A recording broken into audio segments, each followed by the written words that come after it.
you know? Recording your meeting now officially. All right, cool. Here's Rolf. You get little by little, it's, you know, people are moving from 4 to 5. It's so Yeah, I mean, I would have came earlier, but there's no way. As you can see, I'm running late. It's just 4 o'clock is kind of hard sometimes for me. 5 o'clock is like more ideal. Do you see that this meeting is being recorded? Should I just click that? no, I Like got continue? it. I got it.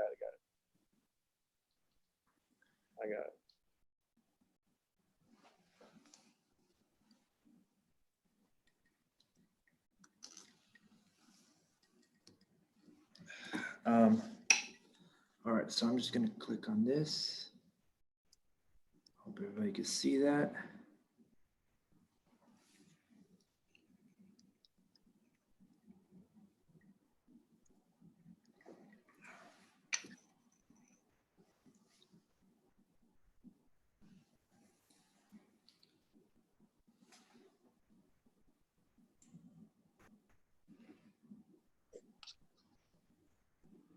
Are we good? Yeah, let's go. Sorry. Okay. No, there's a thing on the screen that says this meeting is being recorded. Do you not see it?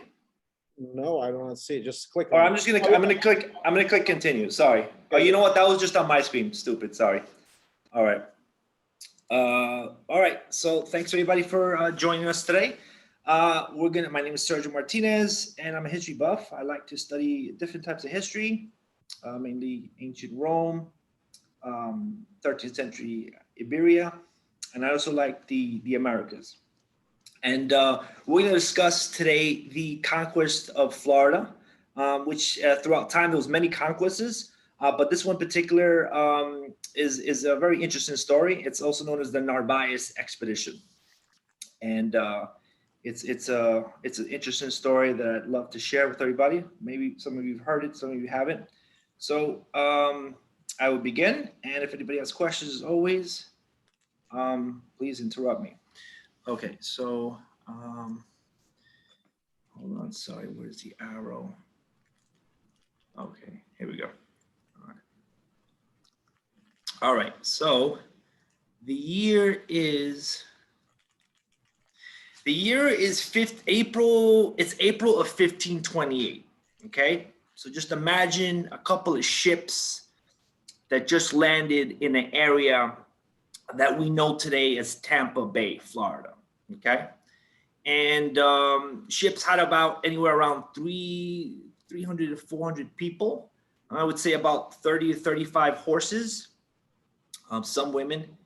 And this was a long journey for this expedition. They actually originally set sail from Sevilla, Spain, and made some multiple stops along the way. They stopped in the Canary Islands just to replenish their supplies, and then they eventually cross over to the Atlantic into the Americas. They stop by the island Hispaniola, which is the Dominican Republic in today's map. Then they stop by Cuba, so on and so forth. And then they eventually arrive in Florida, or La Florida, as it was known then in Spanish. And why Florida, you ask, right? What's in Florida? Well, they didn't come for a vacation. There was no Disney. There was no Universal. We all know that. But there were orange trees, but not then. There wasn't even orange trees or anything like that. The answer is that they don't know what's in Florida. Nobody really knows. But we know in this period in time, there's a lot of exploration. There's a lot of conquests and a lot of discoveries, and I use that word very lightly, with deposits of silver and gold all throughout the Americas, particularly in South America and Central America. And a lot of these lands are already called for. So obviously they're heading the direction north, and the obvious choice would be that particular, that section of the North America, which is known as Florida, the Panhandle. So that's where people are starting to think about maybe they could set up a colony there, or maybe there's a civilization like the Mayans there. Now, who knows? Nobody really knows for sure. So that's kind of why they go to Florida. Now, when the ships arrive, right, shortly after, the group of individuals decide to break up in 2 units. Okay, this is a very important part of the story. One is going to go by foot, okay, with their horses and their equipment and so on and so forth. And the other group is going to go by ship, sailing along the coast. Okay. Now, there's a few reasons why they do this. One, as I said, they're here to explore. They're looking for prospects, right? Perhaps a village or society with a thriving economy that trade and goods and hopefully gold and stuff like that. And so if they spread out, then they perhaps could comb the lands more effectively and increase the odds. So that's why they split up. That's one reason. The second reason is because, as I said, they have a lot of supplies and rations and equipment. And so rather than the land crew carrying everything themselves and tire their horses, they figure they'll put it in the decks of the ships.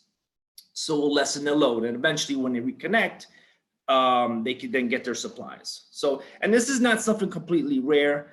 They've done stuff like this in the past when they're going on a specific expedition where this makes sense. Okay, so the same group is going to leave at the same time, head in the same direction, and then going to meet, and hopefully they will make some amazing discoveries. Now, the individual leading this expedition has some experience in the conquest of the Americas, and his name is Panfilo de Narvaez. Now, Narvaez comes from a somewhat noble family, and he makes it into the Americas very early in the 1500s, and he participates in the conquest of Jamaica. Jamaica was originally a Spanish colony before it becomes part of the English much later. And so that was a successful campaign. And then later in 1511, he will then participate in the conquest of Cuba, with the picture of the gentleman on the bottom, which is Diego Velázquez. Now, Diego Velázquez eventually becomes governor of Cuba. Now, Cuba is a big deal in this period in time. In fact, it's one of Spain's main islands. It's like a major hub for not just trade, but all types of administrative duties and agriculture, ships, port. Sergio, Yes. quick question. When you said conquest, I mean, was really a conquest, or they went there and they said, we are now the owners of this? I mean, were they fights or really? A great question. Great question. Yes, they were light skirmishes. I wouldn't say it was a huge campaign like the Gallic Wars. I'm just thinking of some examples of major. But no, to your point, these were indigenous people that really were not armed effectively or advanced the same way that the Europeans, the Spanish were.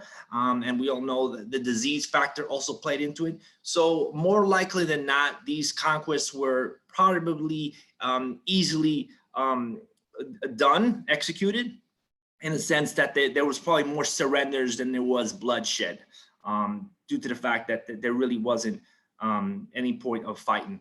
And furthermore, they were not heavily populated.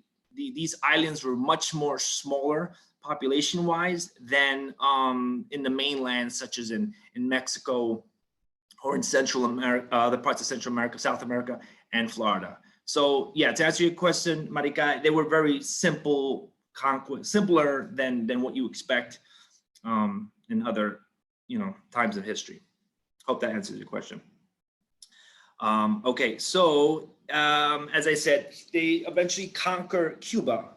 Panfilo de Narvaez and Velázquez and a whole bunch of other Spanish soldiers and mercenaries and stuff like that will conquer Cuba in 1511, in which Velázquez will become the first governor of Cuba.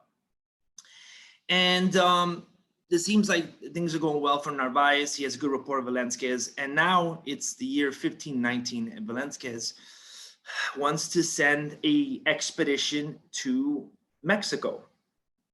And it's very likely, although it's not proven, that he would have most likely assigned Narvaez to lead this expedition. This is a very important expedition. Now, they sent expeditions in the past and they were not successful. This time he really wanted to create a successful group of individuals and conquer it. Now, unfortunately, Narvaez was not available. He was appointed to serve in the Spanish royal court at the time. And this required him to travel into different parts of Spain, you know, like Salamanca, Toledo, Sevilla, and so forth. So let alone he wasn't able to join expedition or even lead one.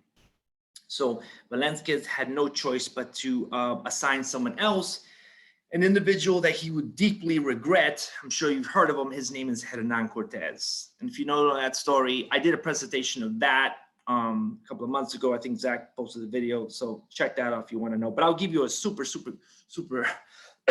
me, quick overview.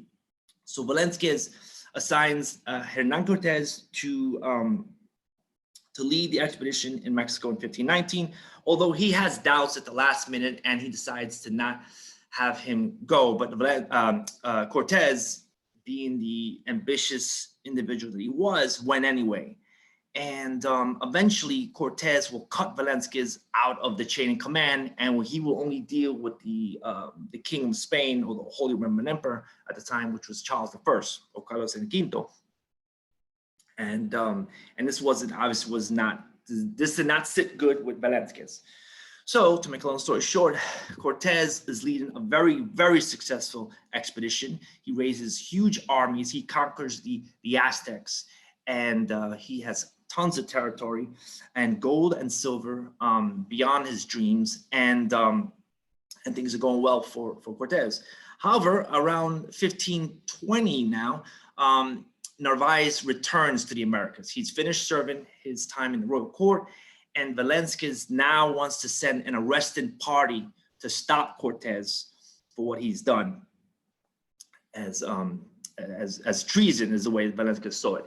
So Velázquez arrives to the Yucatan Peninsula with about 300 other soldiers and tries to capture Cortés. And Cortés gets wind of this before he arrives. And being that he's such a clever, cunning conquistador, Cortés, he's able to convince Narvaez's men to join his cause with in return of a share of the loot, of the treasure and gold that they're going to steal from the Aztecs. And sure enough, they agree. And so supposedly on the battlefield, Narvaez's men switch sides, join Cortés's, and Narvaez goes down fighting either way, in which he loses an eye and then becomes captured and becomes a prisoner of Cortés until eventually he's sent back to Spain after the conquest is over. So that's kind of the backstory of Pánfilo de Narváez and his experience in the Americas as these conquests were going on. All right.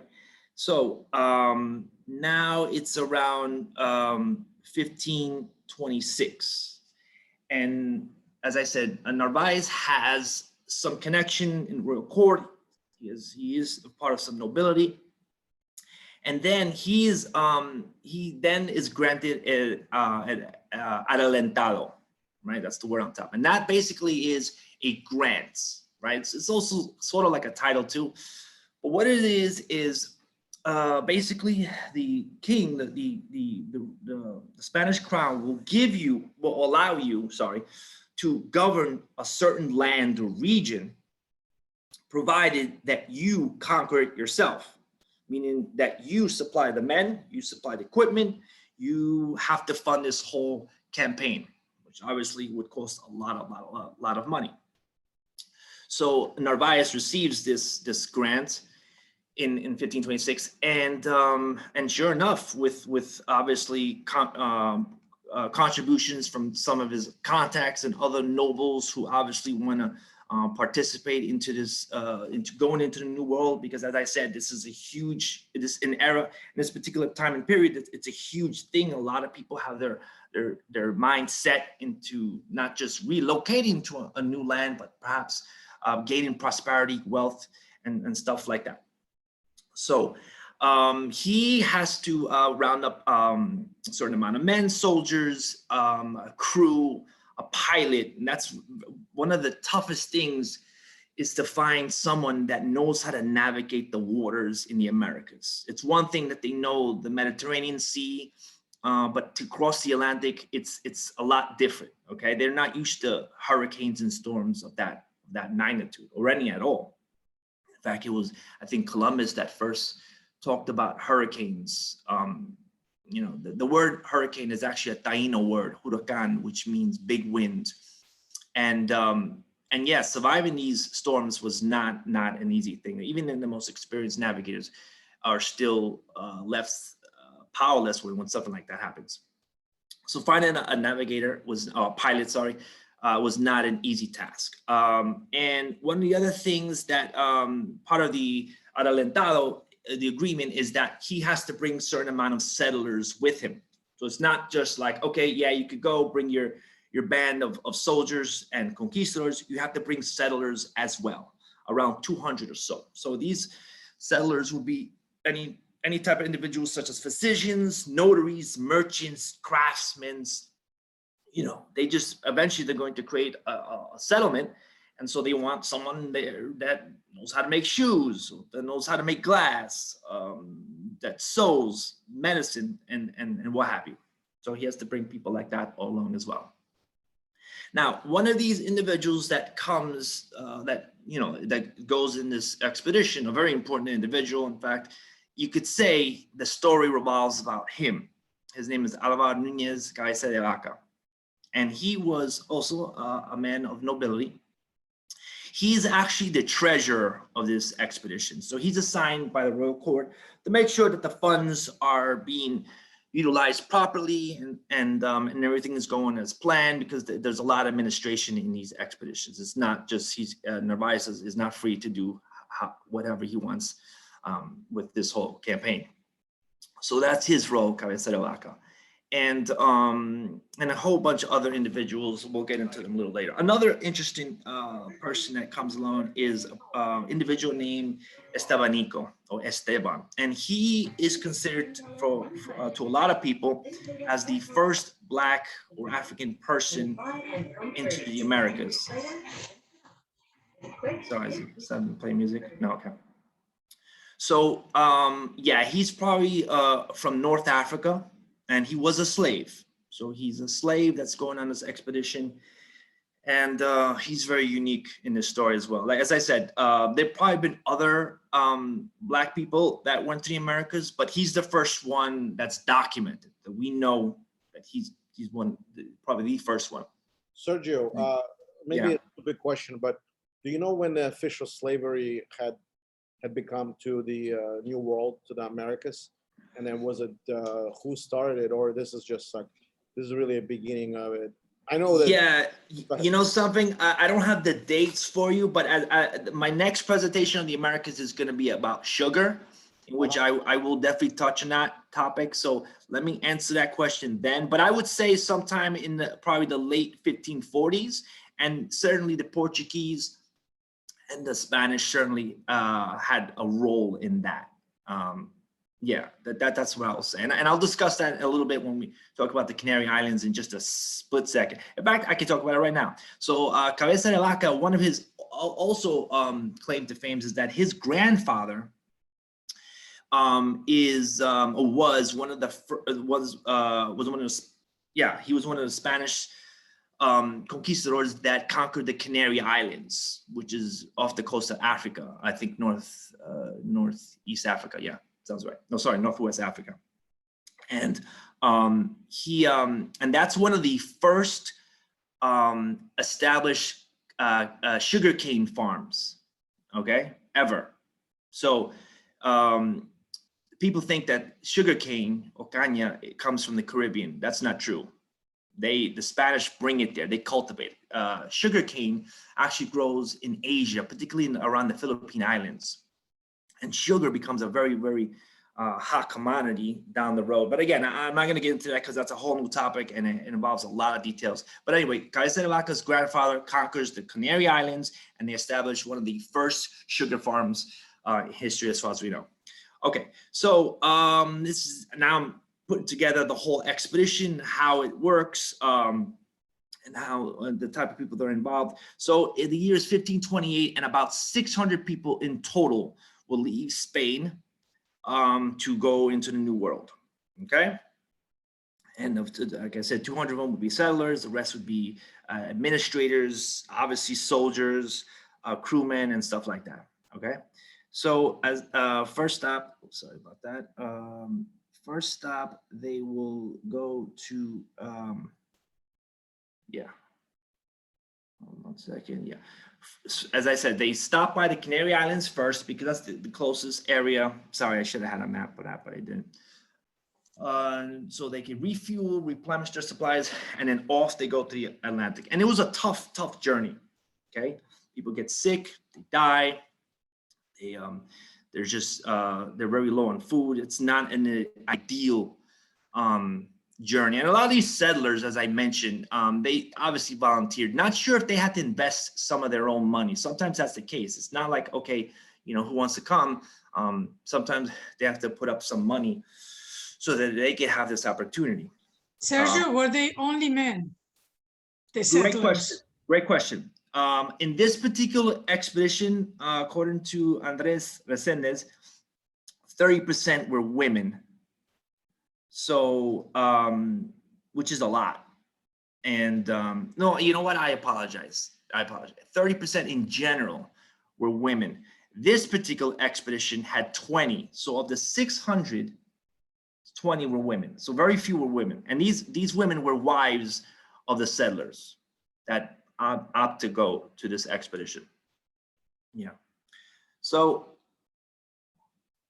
finally, they arrive in the Dominican Republic, or Hispaniola as it was called then, to dock, to settle for a little bit, get more supplies. And here is very likely where they bought the horses. You see, they didn't travel with the horses from Europe because that would obviously take up more space in the ships. And of course, you run the risk of them not surviving, as we'll see later. So better buy them in the Americas, where at least the journey from that point to La Florida would be shorter. And so that's where they bought the horses. Now, at this point, of the 600, about 140 of them will then abandon this expedition. So they would be deserters at this point. People that just didn't want to, you know, I guess they didn't believe in this whole journey, or they didn't think that the leadership was up to par. The administration, they decided that, you know what, they're in the New World. They like Hispaniola, it's beautiful, and they're going to try to settle, make it there. Now, to answer your question, Zach, there was no sugar cane or sugar production at this point, so therefore there wouldn't be slaves at this point. Right now, one of the thriving goods would be oysters. People are like digging or at least going down to fish for oysters around the coastline. That's something that people could do and sort of make a living with. That's in the Caribbean. I went to Dominican Republic during December last year, and one of the first ones that had runaway slaves was in Dominican Republic, and they even had a name for them. They were the ones who actually were fighting to become free. Anywhere else they almost established their own kind of way of living outside of plantation, and that's how the plantation went out of business, because they had so many runaway slaves in DR at the time. So yeah, oh, absolutely, yeah. There was, I mean, that was a thing that they had to really be concerned about, the uprising, because there were probably more slaves than there were, masters. So yeah, but that's later, absolutely. Okay, so and then after the Dominican Republic, they eventually hit to Cuba. And when they get to Cuba, they encounter a hurricane when they go from one side of the island to the other. And this hurricane was devastating. It actually destroyed some of their ships. They lost some horses and some men. So this is the first experience of them with a hurricane, which was very detrimental. And at this point, Narvaez still doesn't have the pilot he needs to take the journey into Florida, into the Gulf. Okay, they have somebody that crossed over, but it's not the ideal person that he wants to have navigate them into this region, because as we discussed earlier, nobody really knows this area too well. And yeah, it could be dangerous, and it could put them in harm's way. But unfortunately, he's running out of time. This is like a project that has a certain budget and has a certain time. For every time things get delayed, it costs them more money. So a lot of the people, a lot of the settlers, a lot of the other people on the expedition want to stay in Cuba for a little longer, but unfortunately he can't. And there's a lot of back and forth, a lot of hostility, and a lot of division. And either way, so eventually by April of 28, they, so then he finds a pilot that has some experience, and maybe he knows how to get there, maybe he does it, but either way, Narvaez has to hire him either way, because like I said, they're running out of time and they need to get forward with the expedition. So eventually they land in Tampa Bay by the April of 1528. Now, keep in mind, they're not the first ones ever in La Florida. In fact, probably the first people, or the first Europeans, were probably slavers. Now, there were these type of really bad Spaniards, not that there were so many good ones, but they would go out looking for slaves, okay? What I mean by slaves is like either they would bought them, which I doubt, because there wasn't, the indigenous people weren't enslaving people like that, like what we see later. So that's very questionable. Most likely they would have went to areas where they weren't so highly populated. So if there was any attacks, they could fight them off, or at least get away, where they could actually capture people. And I mean literally kidnap them against their will, and then force them into a life of bondage. So there were Spaniards doing that at this point. So they might have looked into Florida, but this is just to the decks of their ships. But the first person that we know actually went to Florida, or had a first expedition in Florida, is a man by the name of Juan Ponce de Leon. You might have heard of him, and he's got an interesting story. He actually fought in the Granadan Wars, which is in 1492, when Queen Isabella and King Ferdinand expelled the last Muslim dynasty in Granada, which is in 1492, because at this point, Spain was pretty much conquered and recaptured all her lands back, and the last stronghold was in Granada. So Ponce de Leon was part of that campaign. And then also he makes his way to the Americas, and through his ambition and his grit, he becomes the first governor of Puerto Rico, which is also a big deal. And then so he actually he leads the first expedition. It was the first European that we know enters Florida, and this is in the year 1513. So this is almost 15 years earlier from when Narvaez goes there. Now he's not too successful. He made a couple of trips there, and in his second trip, he was actually killed by some hostile natives. Rightfully so. They didn't trust the Spanish at all, and he would get shot with an arrow in his leg. Some people believe the arrow might have been poisonous. We don't know for sure, but either way, Ponce de Leon is not only the first governor of Puerto Rico, but he's the first person to lead an expedition to Florida. And Florida gets his name by him.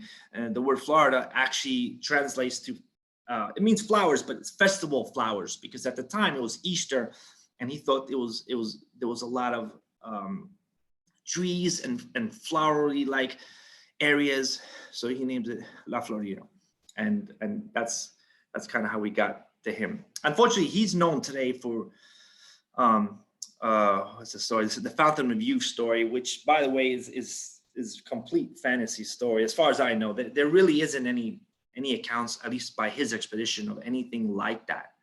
Then there's a lot of these stories that happened throughout this period, with like the 7 cities of gold and the legend of El Dorado in Colombia, and Fountain of Youth. Nobody knows where these stories come about, but they somehow attached them with certain Spanish explorers and so on and so forth. All right, so enough about that. Now, now that I give you the backstory, we could go back to the story of now they're here. They've took out their equipment, their horses. They broke up in groups, and they're ready to figure out, what's in Florida and how they could make things, work for them. And so, as I said, they broke up into two groups. Oh yeah, at this point, of the 60 horses that they bought in the Dominican Republic or the Island Española, about half of them die. Okay, they didn't make it through the journey. They might have died because they were sick or they weren't taken care of properly. But they already lose half of the horses, which is a big deal. Horses are very important. So as I said, they split up into two groups, and they encounter a native population close by to Tampa Bay, where they originally land, and they get into maybe some skirmishes, nothing too heavy, but eventually they make peace, and Narvaez is able to communicate with them. Now, the communication, nobody speaks each other's languages. They don't speak their native tongue. The natives do not speak Castellano. So it's really hard to communicate, but either way, he's able to somehow convey what they're looking for, what they want. And these natives will tell them about a group of individuals that lives up north from Tampa Bay, known as the Apalachee. And Apalachee is actually a region today, where those natives will tell the Spanish that is a a thriving society with a lot of trade, and perhaps has a lot of gold and silver and stuff like that. So that's all Narvaez needs to hear. He's ready to go, and that's the plan. They're going to go and head north from where they are, and they're going to try to conquer that region. Now, although they broke up in groups, not two units, not everybody was particularly on board with this. Cabeza de Vaca, for example, thought that might not have been the best move at the time, being that they don't have an experienced navigator. They don't really know exactly where they are. So it's kind of questionable to a lot of the Spanish. In fact, Narvaez and Cabeza de Vaca kind of have a dispute in the point where Narvaez suggests that if he doesn't feel comfortable enough to go on land, because he was part of the land group, then he should go onto the ship with the women and not the nobles, the clergymen, people that were not fit to travel by foot for whatever reason. They weren't experienced fighters and stuff like that. But however, he declines that, and he joins the foot expedition anyway. Okay. And just to give you an idea, each soldier, or each man, as I call everybody was a soldier, was given 2 pounds of hardtack. Now, hardtack is kind of like a cracker. It's something that they bring into a lot of these ship voyages because they last a long time. Unlike cured meats and fruits and vegetables that could go bad, hardtack or any crackers could last a long time, and it's some form of nourishment. So each one has about 2 pounds of that, and then 1 pound of cured pork. So that's all they have, and whatever water they could carry. So so it's very important that they quickly find another group or an area where they could find supplies, food, or any source of water, because that is key to survival in these expeditions. So that's off they go. Now, lo and behold, when they finally get, so this map right here is really interesting. I like it. He pretty much explains everything I mentioned so far. 600, yeah, okay. So then they go to Cuba, and then Tampa Bay. Okay, so now between April and June 25th, they travel and make it all the way up to the Apalachee area, which is by the Panhandle of Florida. Okay. And they're all motivated. They're all tired. They're all exhausted. They're low in supplies, but nevertheless, they finally make it there. And to their surprise, or at least to Narvaez's surprise, there really isn't much going on in that area. Okay, so they're a bigger society than what they were seeing down in Tampa Bay, but by no means this was an empire. This was just an area where there was a lot of natives living amongst each other. So there were some bigger groups than others. Some lived by the water, some lived by the mountainous areas. There was some trade, there was mice, there was pottery, there was, beans, but it was nothing to go crazy about. It was not something that they would, lead a whole expedition, go through all those miles and miles for, and spend all that money and stuff like that, and deserters along the way, and people got sick and stuff like that. So Narvaez basically runs into a dead end, if you will. Okay. Now, addition to that, the ship, nobody knows where the ship is. Remember, they split up, go in different directions. And there was even a point where Cabeza de Vaca suggested for Narvaez to send scouts out to look for the ship, but he was too set on trying to go and get to the Appalachie, so he could, hopefully find food there and stuff like that. So we don't know where the ship is. In fact, they will never see the ship again. That the two will parted ways from the moment they separated, and that's that. So just to give you a sense of what's going on, they finally get to where they would get, and there's no silver or gold prospects. Okay, they're running low on supplies. Okay, and the Appalachian people can feed them, but that's not enough. And their only chance of getting home is now in question. Okay, there's no way they could get back home they're really far from a foot journey. So they're in a really, really, really bad spot right now. Sergio, could I just interrupt you? I just have one. Absolutely. I just want you were talking a little earlier about the tack that they ate and stuff. Did Right. they fish? Did they fish in addition to that? Yeah, along the journey. There's no accounts in Cabeza de Vaca's journeys, but yeah, my guess is yes. They would have, if they could fish, they would have fished. If they could have hunted, they would have hunted. But I would say the hardtack and the half a pound, sorry, I think it was a pound of cured pork, would have been what they had that they brought with them just to get started with. And with these expeditions, this is just your supplies just to get you to the next thing. But eventually you're going to run out of water. Eventually you're going to run out of food, and hopefully you'll find an area that can feed you.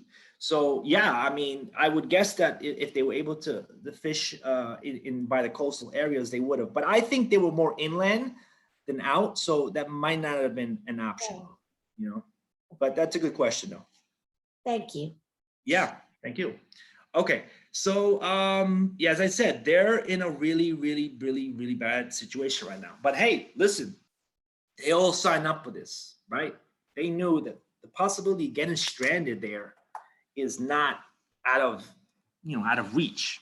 In fact, for every one Hernan Cortez that took down an empire and comes back very successful with riches, there's about dozens of Hernando de Sotos and Coronados and Ponce de Leons that come back with nothing. In fact, some of them get lost and get killed.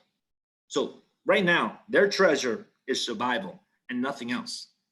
Okay, so here's the plan.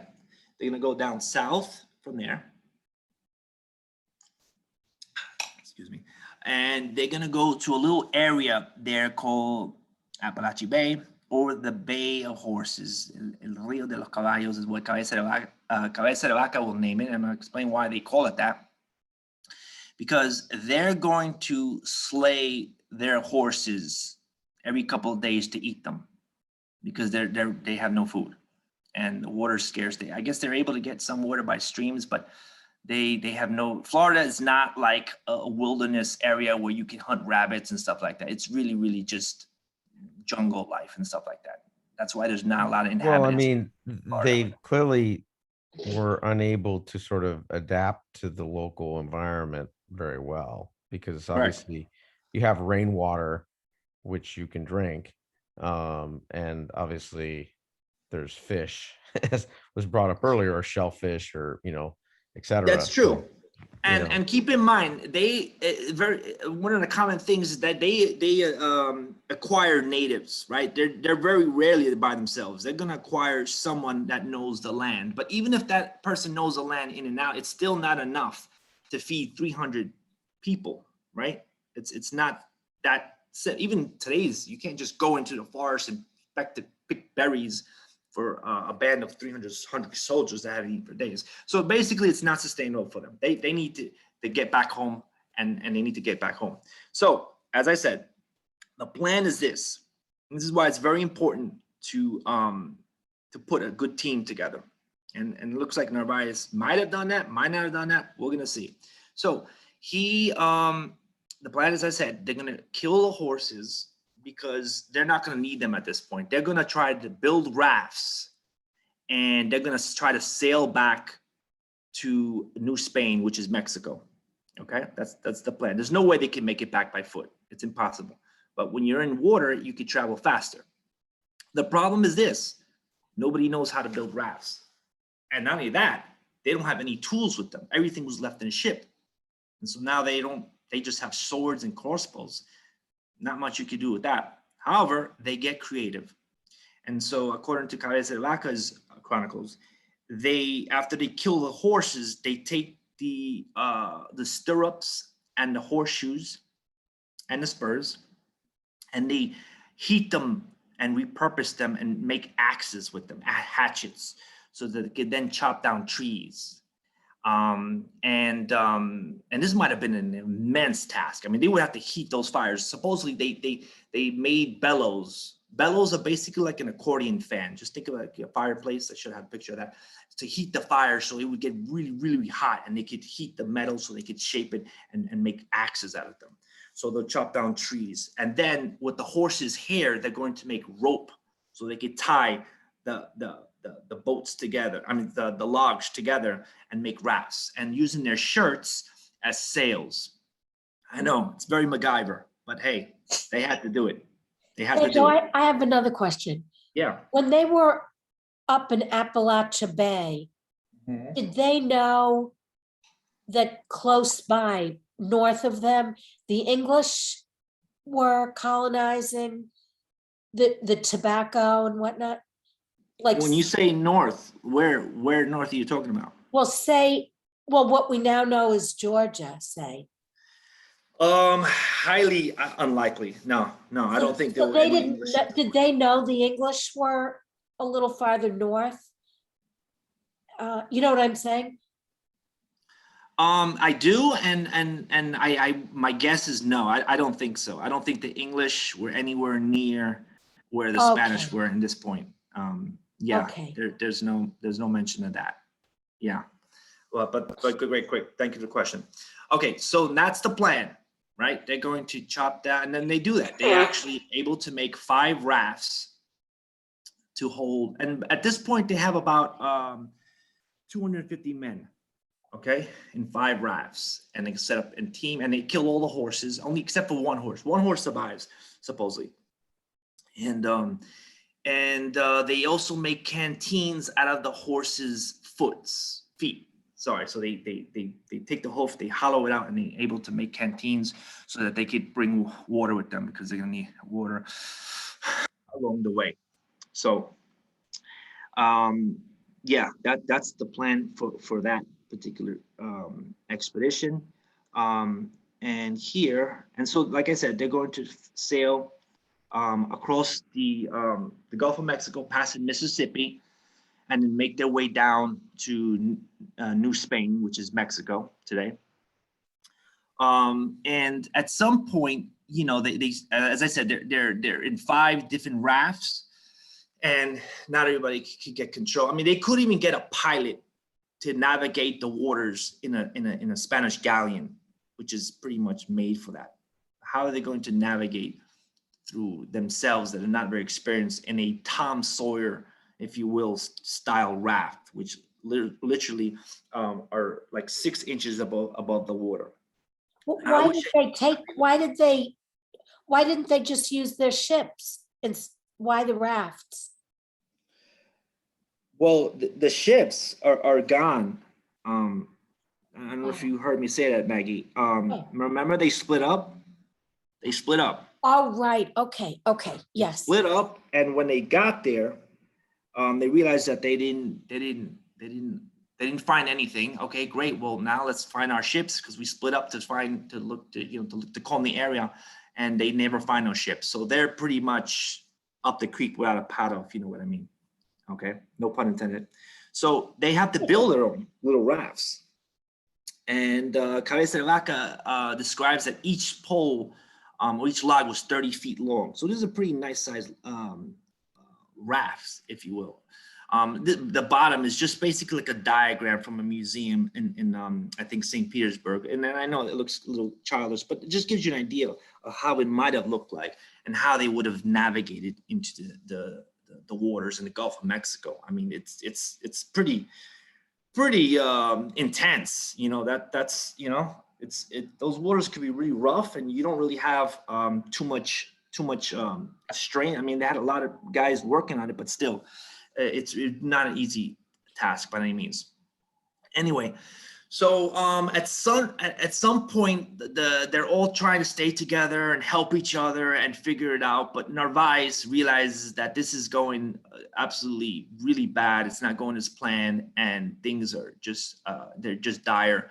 And he, this is according to Cabeza de Vaca's account, he goes down as a scoundrel by saying, at this point, this expedition is over. I'm no longer leading it, and every man should seek to himself.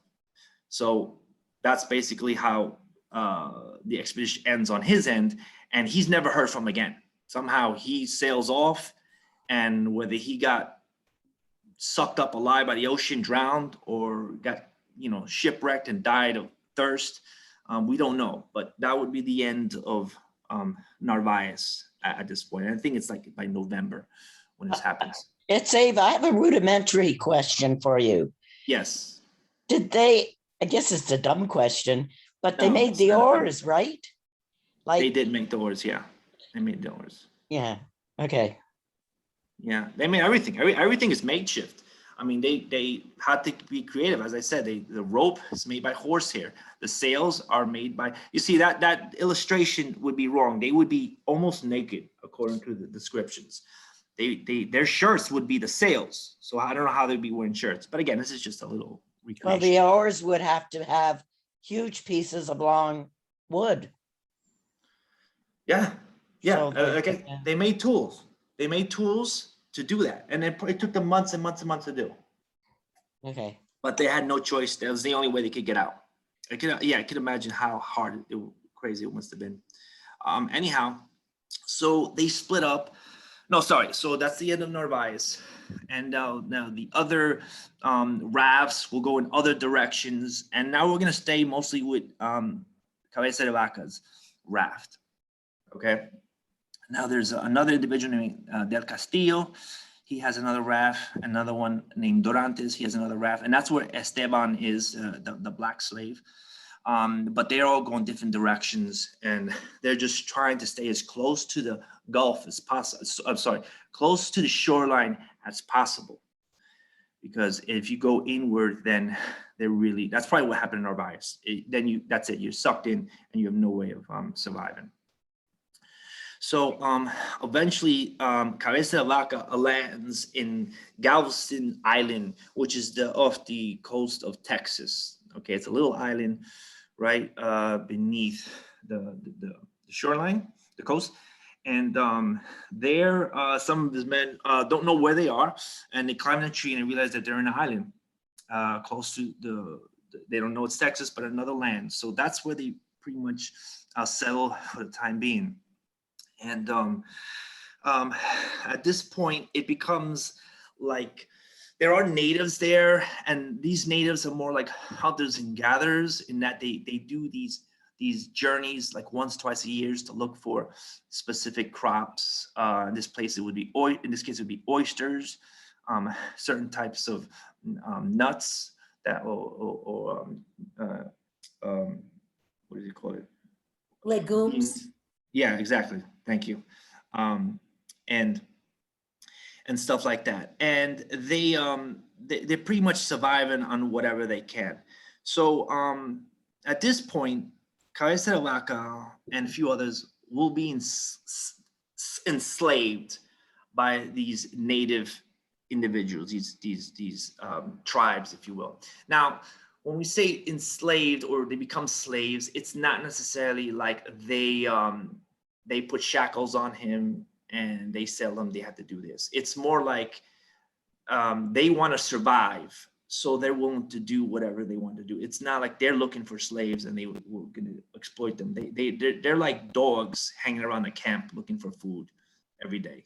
And if they take them with them, well, that's their only way of surviving. So that's kind of how the survivors, Kaiser Vaca and the others, will survive the next 8 years in the Americas, in mostly the Texas area, eating and being accustomed to their life and learning their cultures and stuff like that. And yeah, that's kind of like how that happens. Now, Cabeza de Vaca and the 3 others are not together the whole time. Eventually, they will reunite, and at that point is when they decide to leave. Some say they escaped, but I think they just were able to leave at some point because maybe the natives didn't necessarily need them or want them, and so on and so forth. So of all of the 600 that originally left Spain, 4 survivors that we know are the ones that pretty much could tell the story, which is Cabeza de Vaca, obviously, Dorantes, de Castillo, and the slave on Estebanico. So once they get reunited, they decide to walk further westward to see, what they could find, where they go. It's not clear what their goal is, and they make some discoveries. They're the first ones to discover the North Buffalo. So I imagine they're somewhere close to, not Colorado, but yeah, in somewhere in the Northwest, where these animals live, because they've never seen an animal like that. They even call it like a hairy cow of some sort. And they also eat and discover the prickly pear cactus. Now, a lot of the natives actually eat this. They create juices with it, or make certain types of meals out of it. It's something that you squeeze it, and you obviously remove the thorns, and you can eat this. Even some people eat this to this day. So that's something that they survived eating. It's safe again, just a bit of trivia, because I was on one of my Hago trips, and I did not know this. They use prickly pear, probably did then, to make jewelry. Jewelry? How would they make Yes. jewelry? Well, the sinews, and it dries it out. I did not okay. know that, and they do it today. Oh, wow. Yeah. That's pretty cool. Nice. Thank you for sharing that, Maggie. Okay, and maybe they will do it then. One other quick point. Can you hear me? Yeah. Oh, yeah. So I grew up eating Nepalus. So Nepalus is a cactus. My grandmother made it, and where she was from in Chihuahua and in the Sierra Madre mountain range, people eat Nepalus. I eat it to this day. I mean, you basically take the hearts, which are the top of them, which are very soft, and it's almost like an artichoke, really. And then you just, clean them, peel them, and then you can cut them up in lots of little pieces. You make them with eggs, you make them with meat, you make them with other things, with tortillas, with corn tortillas. It's it's still a fundamental sort of part of the diet. Right. Yeah, it's a major staple. I noticed that there's people that sell it to this day in the street in like Mexican communities, and I've seen it. Yeah, absolutely. Yeah. Yeah. It's I mean, you can buy Nepalus and just I mean, they've obviously, you can buy them at like in a store where they still have all the thorns on them, and you can buy them without the thorns, and then just cook them. Really, it's not that complicated.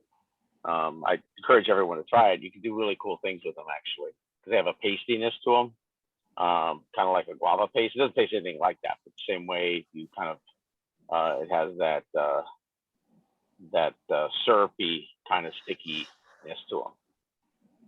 That's cool. It's funny because I actually considered growing one of these in my backyard because I just like the way they look, and I thought that'd be interesting. But I'm not sure if they survive our winters, But anyway, cool. Thanks for sharing that. So they survive eating the prickly pear cactus, and just other things as well. They also eat pine nuts from pine cones somewhere in the Midwest. They just basically they eat a lot of roots. They survive mostly on the land, not so much animal proteins from what it sounds like, unless it's worms or salamanders or stuff like that. But I would say it's mostly vegetation as such, like that, which So, is, I guess, so pretty Sergio, healthy. you're saying that at this point, they've moved north from what is now Texas into, Yes. okay, Well, no, I think they're still in Texas. My guess is they're still in Texas. It's just north from where they were originally, which is close to Galveston Island, in that area by the coast. But my guess is it's not clear where they are. Because again, it's a long journey. It's 8 years. So I'm just trying to give you an idea of his whole exploration. yeah. When the four reunite, you just explore and stuff like that. But there's a lot of people that kind of draw maps. I'm going to show you a map a little bit of where they might have, where the route actually took and where they're supposed to get there, and if they did or they didn't. We're not 100% sure. In fact, some people believe that they were the first Europeans that actually made it to the Pacific, or at least saw the Pacific. Nobody saw the Pacific Ocean at this point. So it's very plausible that that was the case. Okay, so then this part of the story is a little, it's important to mention, but it's a little out there. Oops, sorry. They encounter another tribe in which this tribe is very into healing and medicine and spirituality and stuff like that. And somehow they become. Excuse me, please. Is it possible to ask everyone to mute because there is some background noise? Yes, if everybody can mute, that would be very, very great. Thank you very much. Thank you. Yeah, thank you. Okay, so they're seen as healers, right? They somehow practice their little knowledge of medicine. Now, one of the four men, Del Castillo, his father was a physician, and it's likely that he might have had some knowledge of, creating bandages and splints and that kind of thing, or home remedies. Or maybe he learned this, but somehow they are seen as medicine men / healers in this new tribe. And then they start going, they take it and they run with it, and they go into other areas and they become like these healing people / maybe messiahs. I'm not saying it is like that, but even Cabeza's account says that they even created miracles. So this part is you got to take it with a little grain of salt, how effective they were healing people that were sick, or healing people that were injured, or healing people that were not well, is to your interpretation. But that's a part of this story that allows them to flourish, right? I mean, you think about it, you're looking at four, or I should say 3 white Europeans with beards and a black person who these natives probably never ever seen in their lives before. So they might have, seen them as, okay, maybe they are some kind of divine creation that could actually heal us, and maybe they took and ran with it. So there's a story, there's that part of the story where, sorry about that, where they it's a part of how they were able to survive. And because of this, obviously they're going to be well treated, they're going to be well fed. In fact, they gain a huge entourage, to the point where they go to a village and they heal the sick, or they help the sick. And then when they leave, their entourage behind them then all of a sudden starts to plunder as part of the payment of, look, we've healed you, so now you have to feed us, and now you have to give us some of your valuables and stuff like that. But yeah, that's kind of like where Cabeza Vaca becomes some kind of healing ritual along the 3 other individuals. So now at this point, they cross in. Okay, so this is the map. Someone was asking me about the map. So you see the Texas They're going all around. I guess this would be California. Yeah, that'll be by the California coast. They're going pretty high up, right? They're not going south. They're crossing all along we're close to Rio Grande and seeing what they could explore. And at some point, they run into 4 other Spanish horsemen. Okay, and this is the first time they see other Spaniards or other Europeans in 8 years, and vice versa.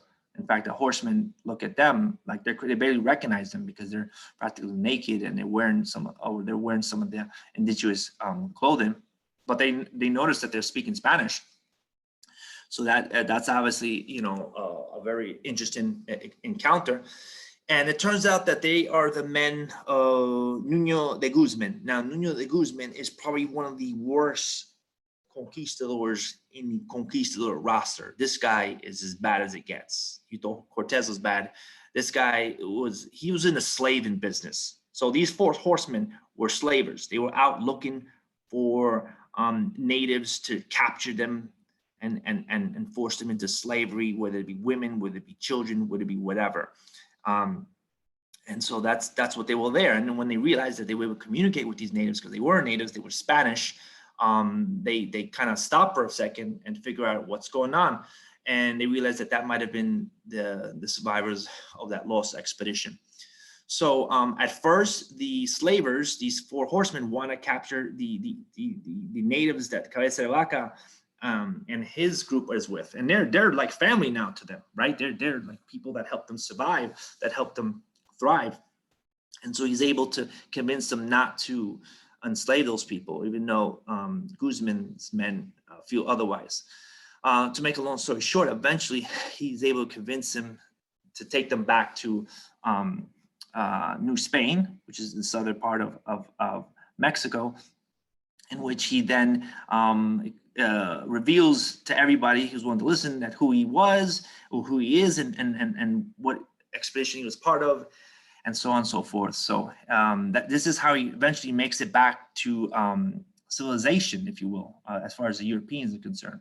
And when he gets there, eventually then he goes back to Cuba, and he's giving him and his men are given, you know, regular clothes, and they're treated like regular food. It's like back to normal again. And when they actually go to sleep at night and they're given beds, they're not even able to sleep on the beds anymore. They actually take their European clothes off and they sleep on the floor, because after 8 years of living with these people, they became accustomed to their ways, right? It just wasn't an easy transition to go from, you know, living in the frontier to going back to living like a European nobleman, which is what Cabeza de Vaca really was. And that's kind of like where that story goes. So he eventually makes it back to Spain, and obviously tells his story and becomes published. Obviously people want to learn and read this amazing journey and learn about this region that he explores, which is northern part of Texas, Colorado, and certain parts of California and the Pacific Ocean. He becomes pretty well known for that. He also asks for, you know, he becomes kind of a lobbyist for humane treatment of the native people, because as we know, the Spanish were anything but nice to the natives. Okay, they were cruel. And here, if not for the natives, if not for these tribes that took them in and taught them their ways, he would not be alive. Nor the rest of them. Now, sure, they might have treated them, but that was the world then, you know. Either way, he learned to have appreciation for them, and he made it one of his goals to have the Spanish give these native people better treatment. And he actually also asks for the grants, the adelantado of this area, right? Because now he lived in this frontier, he knows it, he's experienced it, and now he wants to be the governor of this region. Unfortunately, he doesn't get it because there's another Spanish, while in the 8 years he was gone, was fighting or was bidden for that title. And but he does eventually get or I don't think he becomes the governor, but he's able to go on an expedition down in Paraguay. And Paraguay, he's working with another group of Spaniards, in which eventually he's arrested for false charges at the Spanish, because as I said, he has a passion for the natives and doesn't want to mistreat them or exploit them the way the other Spanish do. So they bring him up on charges and he sent him back to Spain. Eventually, those charges, he's exonerated, they're dropped. And but that would be the end of Cabeza de Vaca's journey. He won't go back to the Americas and or do any other expeditions. But he definitely wanted to tell people his story, his journey, and how the native people are human, however you look at them. And in the bottom there is a quote from the very same published that he put together, and I think it was published in 1542, which is also again one of the important stories and how we know the story to this day. Now you could say some of the story is a little embellished, we can't take it word for word, but either way, I mean it's still a remarkable journey that the Spanish endured in this particular time in history. And then here, this is supposed to be the mark of where they landed in Tampa Bay in 1528, which is part of St. Petersburg, Florida today. And it says here, which this part I don't really understand. It says this site is the ancient Indian village which launched the first exploration of the white man in North American continent. But I think Ponce de Leon was there before them, so that's kind of like I don't know. Take it, for what it's worth. Now, the next expedition that would go would be in 1539, Hernando de Soto. Now, de Soto is the one that got the land grant that Cabeza de Vaca was bidding for. He's the one that eventually receives that. Now, Hernando de Soto, he also has some experience. He actually was in the campaign of Francisco Pizarro. If you don't know him, he's the one that conquers the Incas, I think in 1534. And that was a huge, huge expedition, or a huge conquest, I should say. That actually had almost double the gold of Cortez. So Hernando Soto was already a wealthy person at this point. However, he, like many other Spanish conquistadors like Valencias, they're just never satisfied with what they have, and they decide they want to go and conquer another region. And this expedition is just as bad as Narvaez's one, although it's not as interesting. They get lost. He just finds himself in some of the jungles. He gets a fever and he dies. That's pretty much the story of Hernando de Soto. It's nothing so interesting. But yeah, he's the second one, or maybe the third one to go. And then the gentleman at the bottom, Pedro Menendez. I don't know who the hell's called me. I'll put this on bright. He's an admiral, and this is later in 1565. He establishes the first port in the first city, St. Augustine. He's the founder of St. Augustine, Florida, in 1565. And at that point, the French were trying to take over Florida. So Florida has so many battles for it, so many conquerors for it, so many struggles of who would rule Florida. And in the end, really, there really wasn't much in Florida to begin with. I mean, Florida didn't really have what people thought it was going to have. It's not really a logistical site, even for military speaking, but nevertheless, people were trying to conquer this particular region for a long time until eventually it would be part of the United States in the 1700s.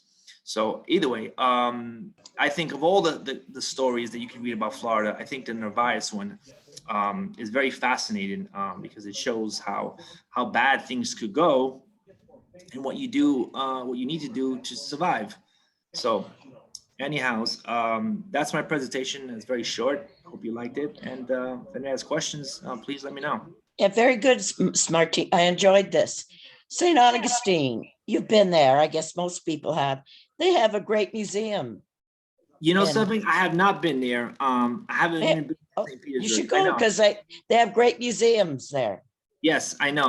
I was gonna go last year, but they were closed, they're shut down, and so yeah, I want to go to St. Augustine and then go to St. Petersburg and then go to another area where the Soto. There's like historical sites, where supposedly these landings occurred.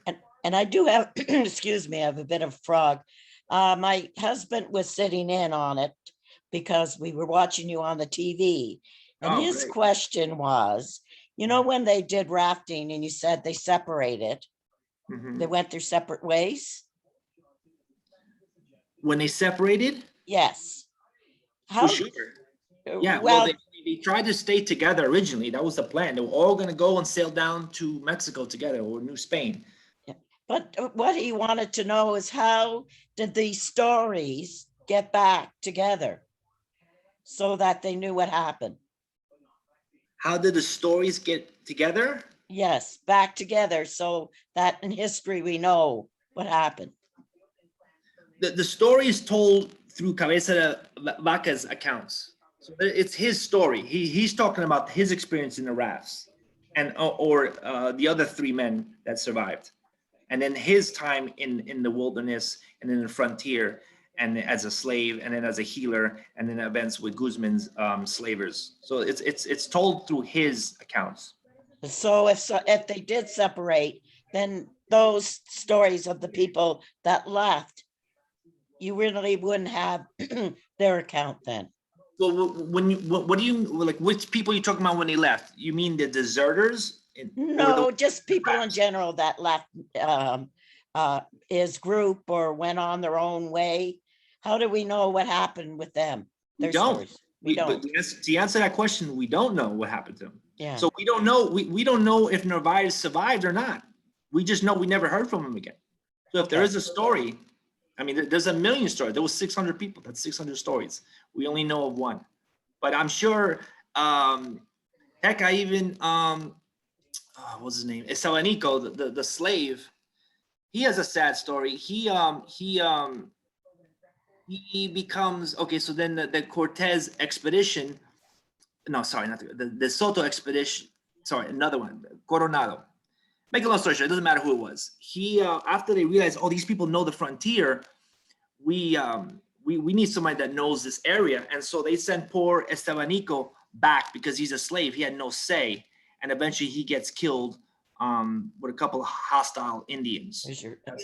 Estebanico. So he's a survivor. It makes me mad to hear this story because you know what? He was one of the four. He was in the band of brothers, and he was probably the youngest of the four, and he was the strongest, and he probably, certainly carried his own weight. But nevertheless, he was a slave, and so therefore, when Coronado wanted to go and start an expedition in the Southwest, they wanted one of those four, or at least somebody that knew the area, to kind of like be like a guide, if you will. And so they sent him, and he gets killed. So yeah, thanks for mentioning that because I thought that's an important part of the story. So don't ever trust Spaniard conquistadors, guys. They'll just lead you to getting killed. That's what I say. Yeah. So anyway, yeah. So the next presentation I want to do will be the history of sugar, which I think is relevant to this topic. And yeah. Sergio, thank you so much. This was very, very good. Actually, excellent. Appreciate different perspective on. And actually, I'm looking for somebody who wants to do in a matter of this. We did Mayan, we did Aztecas, we didn't do Incas. So anybody wants to step up and doing, not now, maybe sometime in September, but since we're in the spirit of doing the tribes and even do indigenous population of Canada, it doesn't matter. We could, we can do that. And so just to rehash, next week we have a presentation for the first king of pre-Roman Republic. So it's not really Rome yet, but we're going to talk about Tarquinian. And then I'm doing a presentation on Volga Bulgars and might have a guest historian speaker. As we know, Bulgarians had split 4 ways, and the only Bulgaria that survived was in Eastern Europe. But there was another Bulgaria. It wasn't called Bulgaria; it was called Bulgar. And that's what we're going to talk about. So, what else? And then me and Ava is going to do a presentation on libraries of Ashurbanipal and Alexandria. Should be an interesting one as well. And also, Sorry, Zach, we're seeing someone's emails. Sorry, thanks. Yes, I forgot. maybe stop sharing if you want. Sorry. Yeah, okay. So, I'm actually looking for presenters for Roman. That's funny. Gluten-free, Rick. So, what are you doing, Eva? Nice guy. You're presenting? Eva? Ava? Ava, Sorry. yeah, I think you were presenting. So I'm looking for presenters for the Roman times and looking for new subject matter. We're kind of running out of subjects to present, and people seem to enjoy all the stuff we do outside of ancient history. Anybody wants to give any ideas that they would like to present. I know that even stuff like what Anne suggested, and I'm not sure, it's a decarbonization of energy sector, Biden revolution, which is an interesting one, or Aaron is doing on history of soccer, or Aaron and Rich is doing fight over Macedonian diversity. So there's a lot of subjects like that. I'm doing Old Testament archaeological discoveries. So anything like that in those line of work, it doesn't matter where it is, as long as it has to do with the history, give me ideas, I'll put it on the schedule. And this is all recorded and this is all accessible. So if you want to watch it a couple of years from now, or if you want people to watch it, comment on it, it's a good thing to have. It's, I don't know if people like visibility, but this is like a Toastmaster of speaking. And, thank you, Sergio, again. This, he's been doing, many presentations for us. Appreciate that. And thanks everybody that's presenting and will be presenting and giving us support for this group. And I want to wish everybody a nice rest of Sunday and enjoy the nice weather. And I'll see you on Saturday. So nothing next week on Wednesday and Thursday. We're meeting on Saturday to pre-Roman kings. So it should be an interesting one. And on Sunday, Volga Bulgars. Okay. Thank you, guys. All right. Thanks, everybody. Take care. Thank you, Thanks Sergio. so It was much, wonderful. Sergio. Thank you. Thank you so made much. it very, very easy It was to fascinating. You're Oh. a great storyteller. Yes. Thank you so much. I really appreciate that. You guys are awesome. Well, enjoy your Sunday. Hope to see you guys again soon. Thank you. All right. Ciao. Thank you. Bye-bye. Sergio. Bye.